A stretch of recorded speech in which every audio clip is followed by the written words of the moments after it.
Merci d'écouter Radio Sénégal, 19h à Dakar, le journal présenté par Amadjouki. Technique Aïdou Diop, sommaire de cette édition, une forte délégation chinoise séjourne au Sénégal, des échanges tendus avec les autorités du pays pour redynamiser la coopération entre les deux États. Entre 2014 et 2015, le Sénégal a, selon le ministre du Commerce, multiplié par 4 son niveau d'exportation vers la Chine. Les activités de plusieurs collectivités locales sérieusement perturbées ce jour. 72 heures de grève entamées ce matin par l'intersyndicale des travailleurs des collectivités locales. Une réaction contre des retards et arriérés de salaire, la privation à leurs yeux d'indemnité, l'acte 3 fustigé. Les étudiants des universités virtuelles du Sénégal sont au front. Ceux de Diourbel observent une grève illimitée pour dénoncer de mauvaises conditions d'études. Et puis les bourses ne répondent pas à l'appel. Les sports, c'est avec Abid Diallo. Le dossier de Linguère porte sur le petit commerce, activité florissante lors de manifestations religieuses, et c'est constaté au Gamou de Mellehem, un dossier signé Nala Diop. La revue de presse est signée Elisabeth Agnessa. Bonsoir et bienvenue à tous. Coopération sino-sénégalaise. Les deux États travaillent au renforcement des liens déjà solides, selon donc le ministre du Commerce. Une délégation chinoise est à Dakar. Sous ses yeux, plusieurs projets de coopération à examiner, à valider si accord. Plusieurs départements ministériels sont autour donc du vice-ministre chinois ici au Sénégal. Le compte-rendu de Côte d'Ivoire. La Chine est devenue aujourd'hui le deuxième fournisseur du Sénégal. Ce pays est aussi notre cinquième client, à l'UNSAR et le ministre du Commerce. Entre 2014 et 2015, nos exportations vers la Chine sont passées de 18 milliards à 70 milliards. Nous avons multiplié par 4 le niveau de nos exportations vers la Chine. Et l'un des secteurs qui a fait le plus de satisfaction, c'est le secteur agricole. L'arachide, nous sommes passés de 1,7 milliard à 30 milliards entre 2014 et 2015. Donc nous avons multiplié par 30 le niveau de nos exportations d'arachide vers la Chine.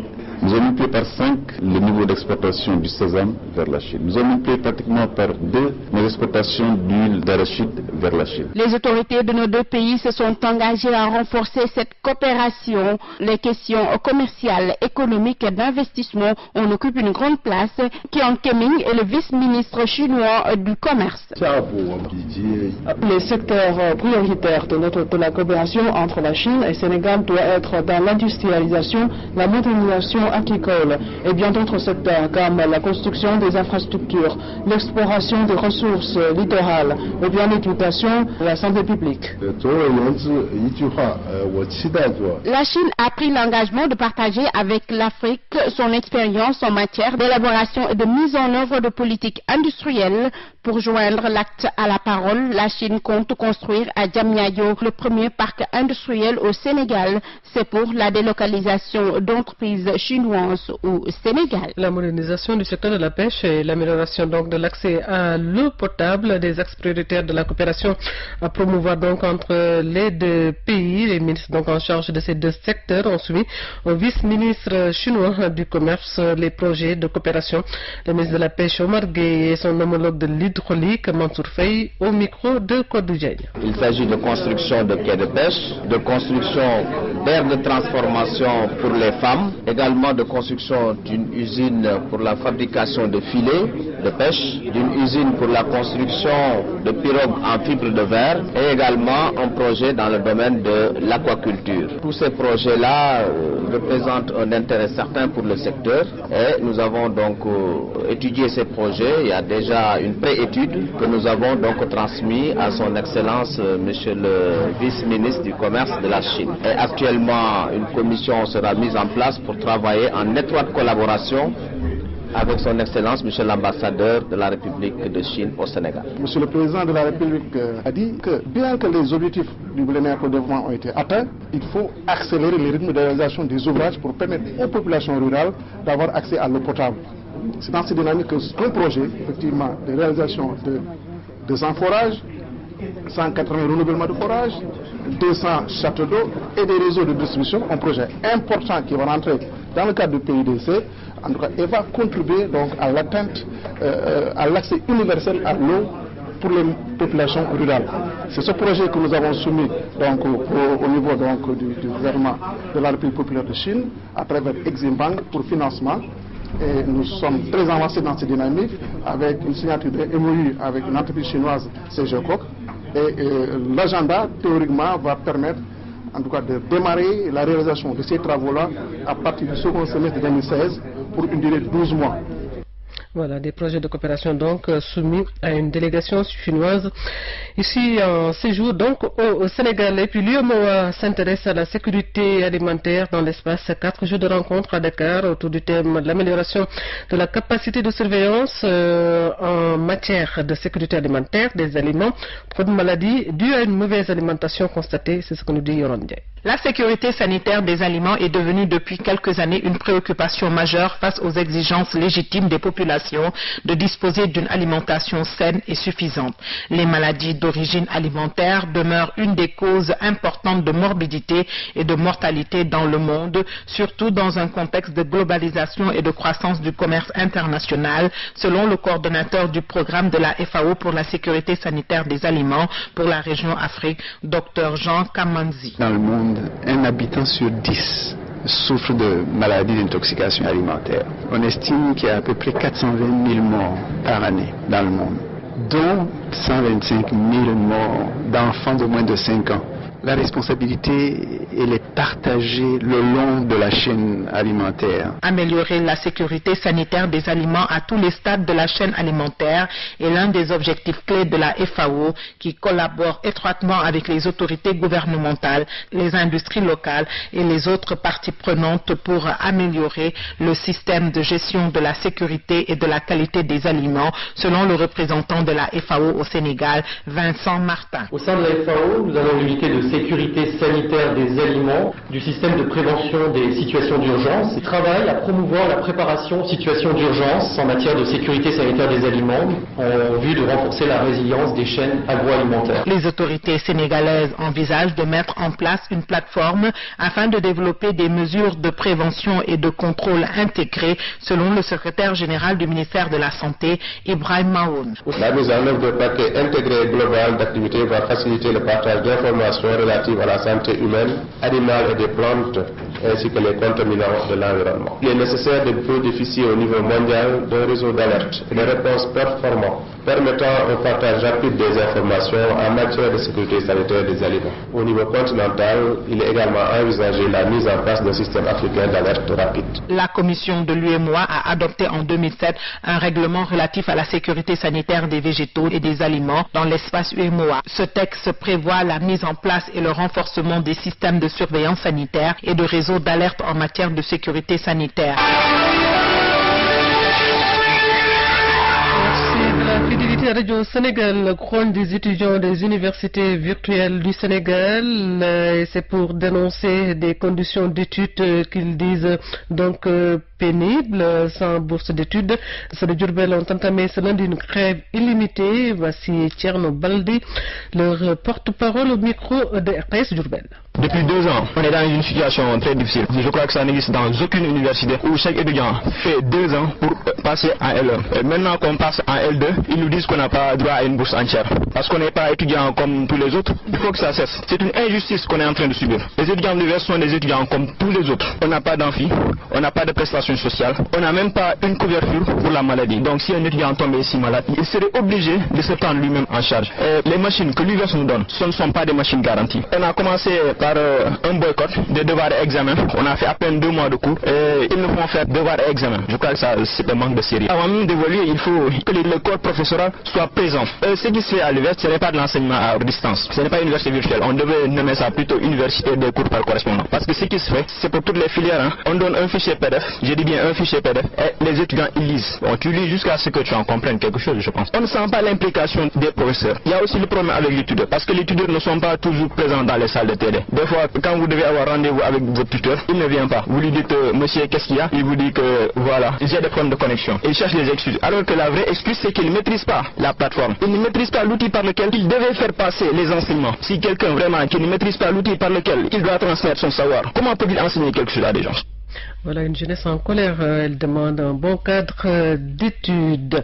Et puis, accueil désagréable à certains points de l'acte 3 de la décentralisation fustigée par l'intersyndicale des collectivités locales, arriérés de salaire, non-paiement d'indemnités, absence de couverture médicale, la liste est longue. La réforme prive les travailleurs de plusieurs acquis. C'est ce que dit en tout cas Sidi Ndiaye, coordonnateur de l'intersyndicale des travailleurs des collectivités locales, joint par Jean-Baptiste Boukopsane. La fonction publique locale a fait l'objet d'un long processus de mise en œuvre, mais jusqu'à présent, ça traîne et nous demandons pourquoi les autorités ne veulent pas prendre leurs responsabilités pour terminer ce travail qui a été entamé depuis maintenant mars 2011, puisque la loi a été votée à cette période-là. Il se trouve également que l'acte 3 de la décentralisation est venu compliquer la situation du travail des collectivités locales, puisque nous n'avons jamais connu d'arriérés ni de retard de salaire. Aujourd'hui, c'est la règle dans plusieurs collectivités locales.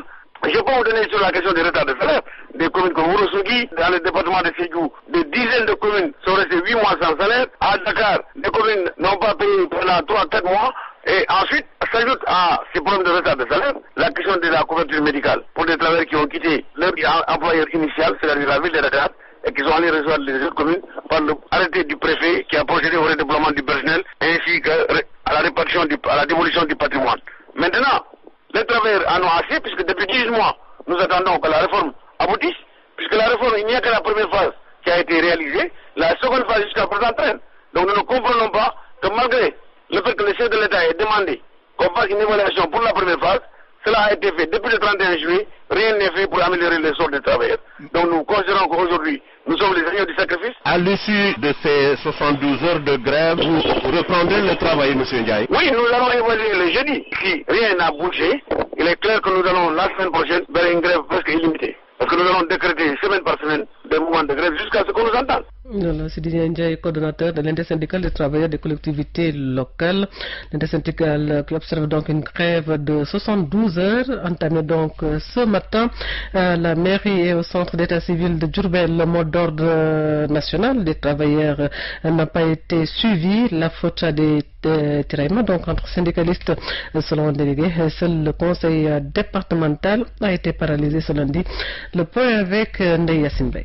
Ils sont rares à la mairie de Diourbel, ces agents qui ont suivi le mot d'ordre de grève de l'intersyndicale des travailleurs des collectivités locales du Sénégal, Idrissa Kassé. C'est quelque chose de noble. Tous les collectivités locales doivent maintenir ce mot d'ordre-là. Je ne sais pas pourquoi les autres sont venus en travail, je ne sais pas. Mais moi, je suis en grève et je respecte ce mot d'ordre-là. À l'état civil aussi, point de grève, Demba Diallo a pu récupérer son extrait de naissance sans difficulté. Si vous cherchez un extrait de naissance ici, il n'y a pas problème, je l'ai reçu. En tout cas, je n'ai pas vu un agent mener une grève dans cette institution. Au conseil départemental, par contre, le mot d'ordre de grève de 3 jours est bien observé. Talandoy est le représentant local de la Fédération générale des travailleurs du Sénégal. Au niveau du conseil départemental, c'est suivi à 100%. Au niveau de la municipalité, beaucoup n'ont pas respecté ce mot d'ordre de grève. Selon vous, qu'est-ce qui serait à l'origine de ceci? C'est des problèmes internes entre les deux responsables. De la CNTS et le responsable de la FGTS. Ça se voit, parce que depuis vendredi, on est en train de régler certains problèmes, mais c'est un peu profond. Et j'appelle aussi les deux responsables à collaborer avec leurs camarades, parce qu'on ne peut pas être syndicaliste et rester un an sans convoquer de réunion. Et ça, c'est pas juste. À Diourbel, pour Radio Sénégal, Ndeye Yassine Bey. Thiès, l'état civil a souffert, le mot d'ordre est suivi. De Thiès, nous avons Bassirou Silla. Que d'usagers voulant se procurer de pièces d'état civil sont retournés sur leurs pas. Ce père de famille dont les enfants vivent à Foundiougne est reparti de la mairie de Thiès très fâché. Il a trouvé les portes du service de l'état civil fermées. Que à ces motifs d'aller en grève? Moi, quand je suis en grève dans mon chantier, c'est pour des raisons qui me sont propres. Le fait de ne pas pouvoir obtenir de papiers me désole, car je viens d'une ville laissant toutes mes activités. Mon enfant est à Foundiougne où il étudie et je ne peux pas avoir ses papiers ici à Thiès. Les travailleurs des collectivités locales en grève n'ont que l'excuse à la bouche. Le suivi du mot d'ordre oblige. Daouda Gakou, le secrétaire général des agents municipaux de Thiès. C'est pas ça qu'on voulait, mais malheureusement, vous savez, en matière de grève, on est tenu de respecter le mot d'ordre. Vraiment, c'est pénible, on le sent. On ne voudrait pas aller jusque-là, mais le fait que l'État nous a préamené à ce qu'on puisse quand même déclencher la grève, demandons vraiment des excuses aux aux citoyens. La situation est identique dans les 3 autres communes de Thiès. Le conseil départemental n'a pas dérogé à la règle. Ici, c'est également la paralysie des services. Bassirou Sylla, Thiès, RTS. Bassirou Sylla est fait ressentir aussi dans des centres d'état civil dans Dakar, au centre principal de Grand Dakar. Aucune pièce n'est délivrée aux grandes dames donc des usagers. Un reportage de Tida Sadé. Centre d'état civil principal de Grand Dakar, 10 heures, la porte d'entrée fermée avec une affiche collée à l'entrée qui indique clairement la grève de 3 jours décrétée par les travailleurs des collectivités locales. Les usagers venus souvent de loin n'ont pas caché leur colère.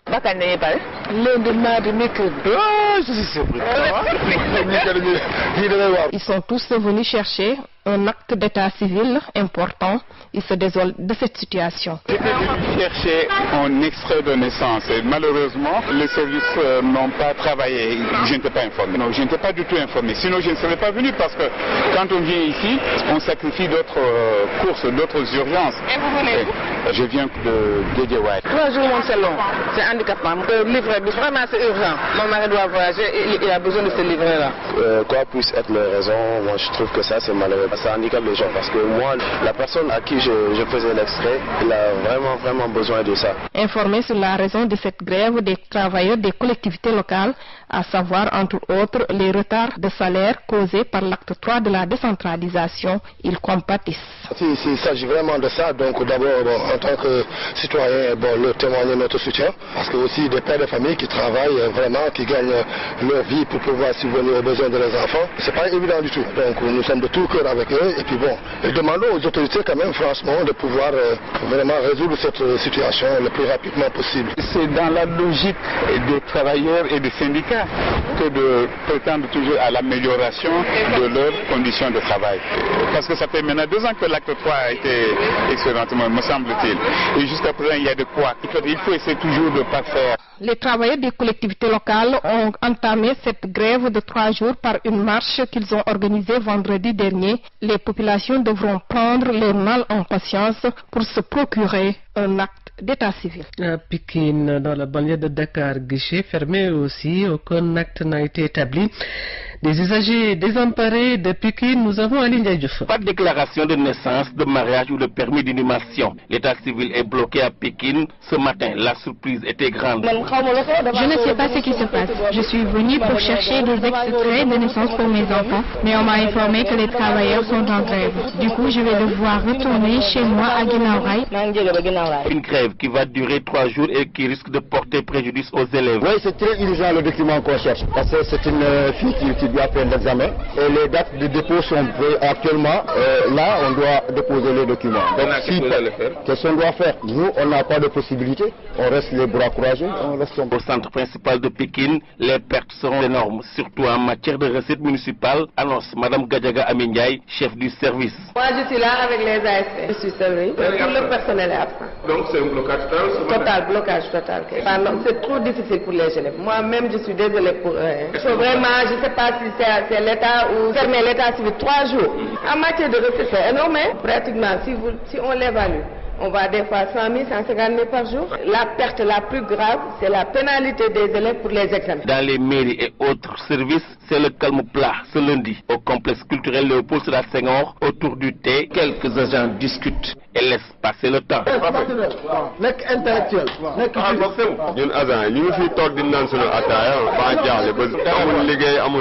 RTS banlieue, Ali Ndiaye Diouf.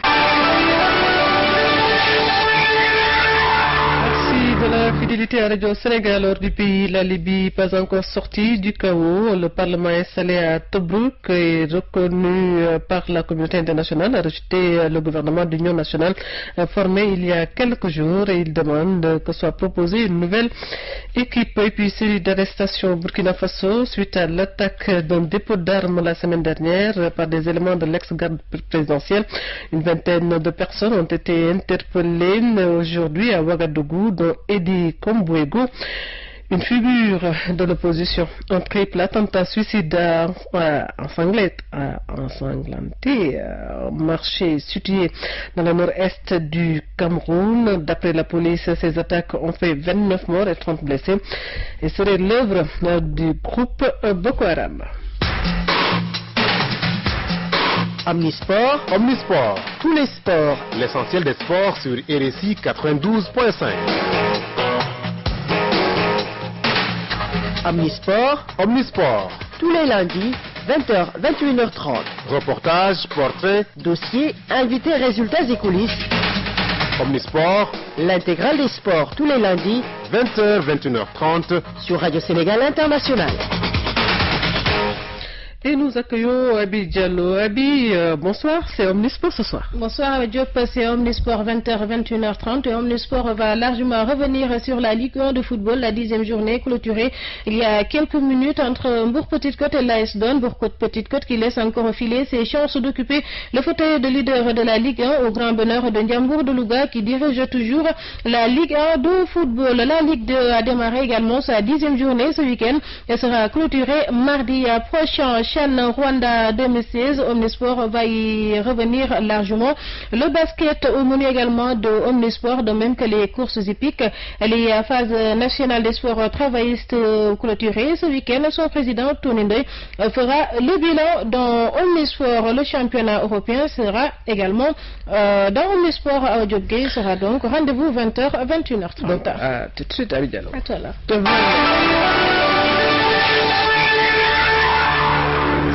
De la fidélité à Radio Sénégal, le dossier à présent de ce 19h, une rediffusion, un dossier économie consacré aux activités commerciales dans les cérémonies religieuses, la célébration du centenaire du Gamou de Mbeleké, le pain de singe et le jujube sont parmi les produits les denrées donc les plus sollicités par les fidèles. Cependant, la mairie de Mbeleké n'a fixé aucune taxe sur ce petit commerce conformément à une recommandation de El Hadji Daouda Dia, un dossier signé Nala Diop. La célébration de la naissance du prophète communément appelé Gamou est une aubaine pour les populations du Djolof qui mènent des activités commerciales.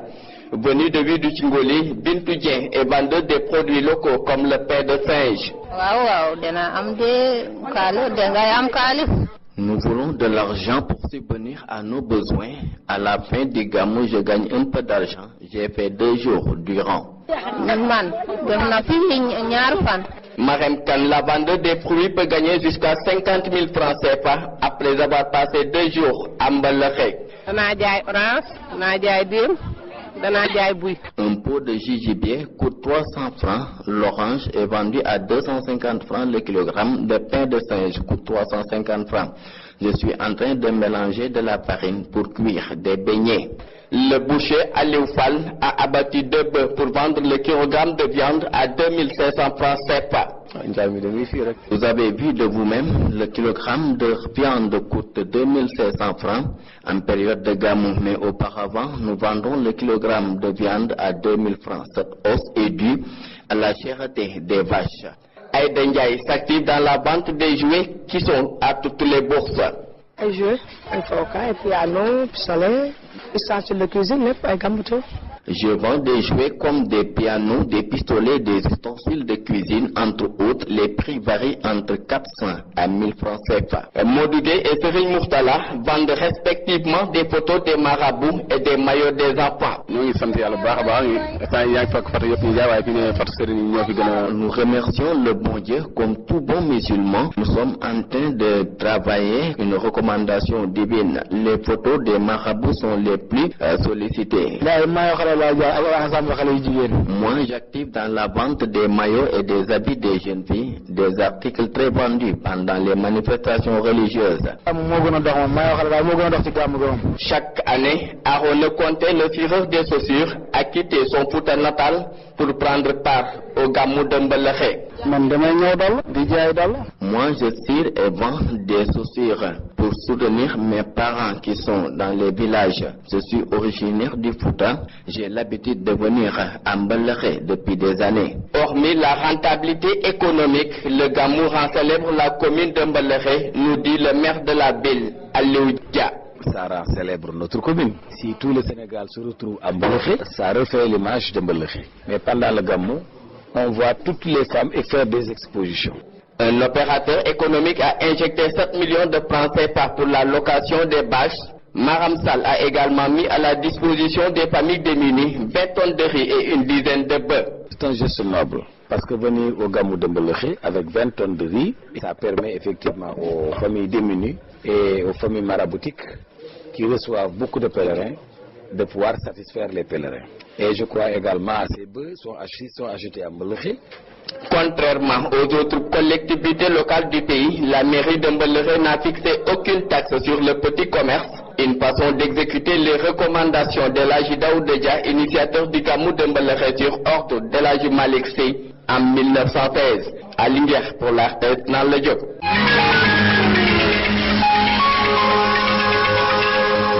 Dernier élément du 19h, la revue de presse par Elisabeth Agnassa. La polémique liée à l'avis consultatif ou contraignant du Conseil constitutionnel sur la réduction du mandat présidentiel de Macky Sall est ce matin encore à la une de plusieurs de vos journaux. Et c'est le secrétaire général du Parti socialiste qui, dans les colonnes de Sud Quotidien, estime que le président Macky Sall ne peut pas ne pas tenir compte de l'avis du Conseil constitutionnel. Mais poursuit Ousmane Tanor Dieng dans les colonnes de Sud Quotidien, il faut reconnaître au président de la République la liberté et le droit en conscience de gérer la décision qui lui est donnée. Selon le populaire, le secrétaire général du Parti socialiste, qui était hier l'invité de l'émission Grand Jury de la RFM, a aussi abordé la question de la candidature de sa formation politique à la prochaine présidentielle. Là-dessus, rapporte le populaire, le maire de Nguyen avance que les appels à candidature seront lancés dès que la date sera connue. Mais pour le quotidien, le secrétaire général du PS est en train de tracer sa voie, puisqu'après avoir annoncé en 2013 qu'il ne se présenterait plus à une élection, Ousmane Tanor Dieng revient pour dire qu'il avait employé le verbe envisager. Certes, il ne confirme pas qu'il sera candidat, mais en jugeant bon de faire ces précisions, se demande le quotidien, Ousmane Tanor Dieng n'est-il pas en train de se positionner comme cheval du PS? En tout cas, lui-même dans les colonnes de Grand Place affirme détenir le soutien de 90% de ses camarades de parti. Mais écrit Grand Place, ses camarades de France dénoncent cette posture. En effet, selon le journal, la coordination des socialistes de France a, dans un communiqué intitulé L'appel de Paris, exigé la désignation d'un candidat socialiste conformément au statut et règlement du parti.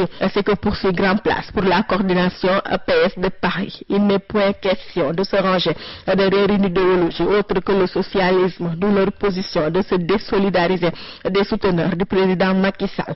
Quoi qu'il en soit, fait remarquer la tribune, le référendum c'est pour le 29 mai prochain, ou du moins c'est la date prévue par le ministère de l'Intérieur et qui doit être confirmée par le chef de l'État. Lui qui, dans les colonnes du quotidien national Le Soleil, invite les populations à s'approprier le PSE. Une invite lancée selon l'Astre national samedi dernier lors de la cérémonie de restitution des travaux de l'atelier national de partage sur les opportunités du PSE organisé par la plateforme des femmes autour du plan Sénégal émergent. L'autre actualité à la une de vos journaux ce matin est l'arrestation de Baye Modou Fall. Celui qui est surnommé Boy Djiné a été arrêté selon l'Obs dans un hôtel de Banjul par la section de recherche de la gendarmerie nationale. Selon là, c'est la police gambienne qui a mis fin à sa cavale. Lui qui s'est évadé mardi dernier de la prison de Diourbel. Il devrait dans les prochains jours, selon toujours là, s'être extradé vers le Sénégal. Et c'est le Témoin au quotidien qui revient ce matin sur les faits qui lui ont valu cette dernière arrestation. Selon le journal, Boy Djiné et deux autres personnes ont cambriolé l'année dernière le dépôt de boissons, l'Abreuvoir, et emporté 42 millions de francs CFA. Mais poursuit le Témoin au quotidien, ils ont été trahis par la caméra de surveillance qui a pu les filmer, même s'ils ont pris le soin d'éteindre toutes les lumières. Avec cette arrestation, fait remarquer Birima de la Tribune, les forces de l'ordre démontrent que le fugitif n'avait vraiment pas les capacités surnaturelles qu'on lui prêtait.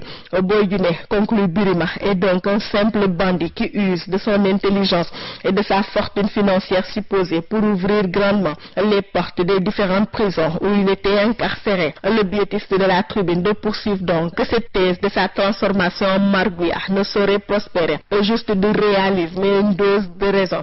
Toutes choses qui ont manqué au lutteur Guigui qui a perdu contre Ama Baldé en finale du tournoi de la TNT.